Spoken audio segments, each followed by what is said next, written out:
আসসালামু আলাইকুম রহমতুল্লাহ। উপস্থিত হয়েছি মেট্রো রেল স্টেশনে। তো এসে দেখি যে একটি ট্রেন দাঁড়িয়ে আছে। 1 মিনিটের জন্য মনে হয় ট্রেনটা দাঁড়িয়ে আছে।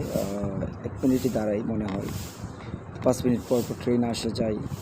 আমরা আমাদের ট্রেনের জন্য দাঁড়িয়ে আছি। তো দাঁড়িয়ে থাকতে থাকতে আসলে ভালোই লাগছিল, ভিআইপি এলাকার ভিআইপি জায়গার মতো।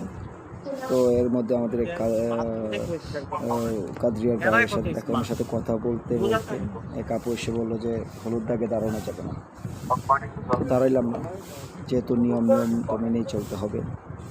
তো এর মধ্যে দূর থেকে দেখা যায় আমাদের ট্রেন আসতেছে আস্তে আস্তে। তো আমরা রেডি হচ্ছিলাম। তেমন স্টেশনে তেমন ভিড় নেই, তবে ট্রেনের ভেতরে দেখলাম প্রচুর পরিমাণ লোক। তো আমরা যে বগিতে যে ট্রেনের ভিতরে প্রচুর পরিমাণ লোক দেখা যাচ্ছে, আমরাও আমাদের দরজা বরাবর দাঁড়ালাম। আমাদের বগিতে কম্পার্টমেন্টে যে আমাদের জায়গাতে ভিড় বেশি। তো এভাবে যদি প্রত্যেকটা ট্রেন সারা বাংলাদেশের ট্রেন ব্যবস্থা এবং সিস্টেমটা থাকে তাহলে আমাদের জন্য খুব ভালো হবে।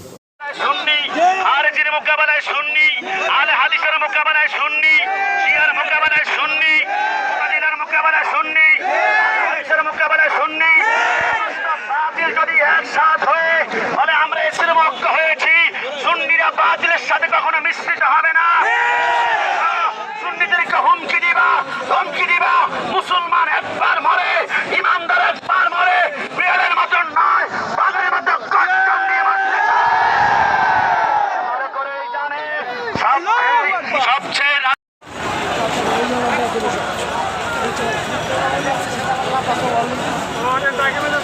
সামনে গোলাম রব্বানি আর